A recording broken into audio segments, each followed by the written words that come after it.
Pour le Centre international de la mer et la Corderie royale, le 20 avril 2017 restera une date importante. Plus de 200 personnes et de nombreux élus du territoire seront en effet venus participer à l'inauguration de la nouvelle exposition permanente, remplaçant l'ancienne après 25 ans de bons et loyaux services.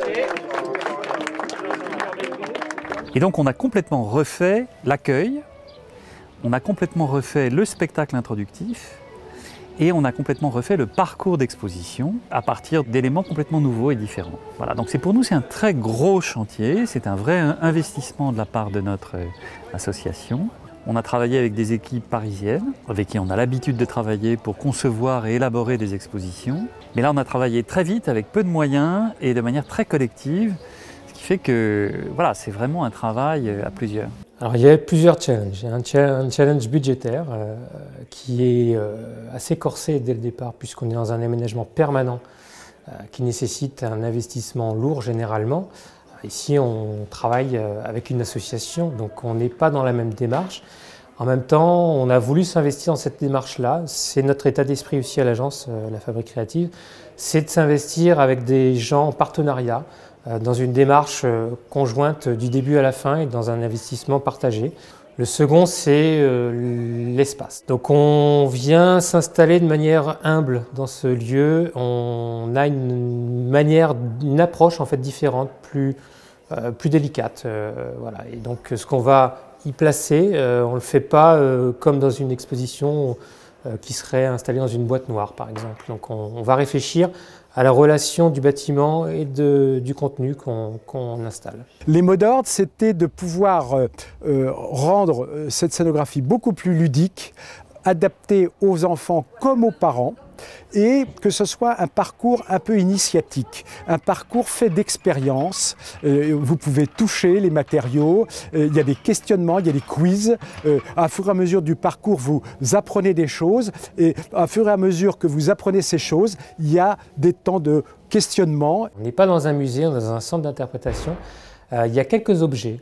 C'est vrai qu'on entend musée généralement parce qu'il y a une collection. Là, on est dans un centre d'interprétation parce qu'on va raconter une histoire à travers parfois des collections, des objets. Mais les objets sont présentés de manière différente. On va les avoir de manière accumulée. Et en même temps, on a donc l'histoire racontée par le biais d'auteurs, par le biais d'inventeurs, par le biais des gens qui ont fait l'histoire, les premiers cordiers, jusqu'aux cordiers d'aujourd'hui qui sont encore là, les matelotteurs, et qui nous permet encore aujourd'hui de montrer ce travail finalement du tissage, du cordage. Dans la partie introductive, après l'espace d'accueil, donc on va arriver dans un espace immersif, vidéo, audiovisuel, où là, son, lumière et vidéo permettent aux visiteurs de ressentir l'histoire autrement aussi. On raconte l'histoire du monument pendant 3 siècles. La construction de la Corderie, son activité, sa destruction, sa reconstruction, voilà. Mais on le fait de manière un peu originale. Notre idée, c'était de faire parler les gens qui ont vécu cette histoire. Donc on fait du théâtre filmé.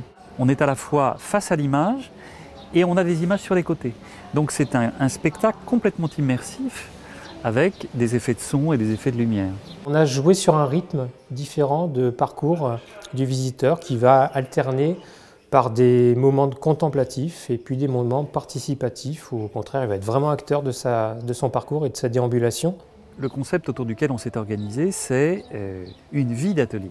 Atelier, c'est donc dire à la fois, ce qu'on y voit c'est la transformation de la matière, mais le visiteur lui-même est placé en position d'être acteur lui-même, il fait des choses. Ça c'est une première chose. Deuxième chose importante, on a choisi de ne pas garder la travée de la Corderie ouverte d'un seul tenant du début à la fin. Parce que l'expérience prouve qu'on avait ça avant. Et puis, il y a beaucoup de gens qui, en fait, ne s'arrêtaient pas. Ils entraient, ils voyaient le bout de l'exposition droit devant eux, et vite, ils filaient, et finalement, ils nous disaient « mais il n'y a pas grand-chose à voir chez vous ». Donc on est parti sur une option inverse, avec un parcours sinueux.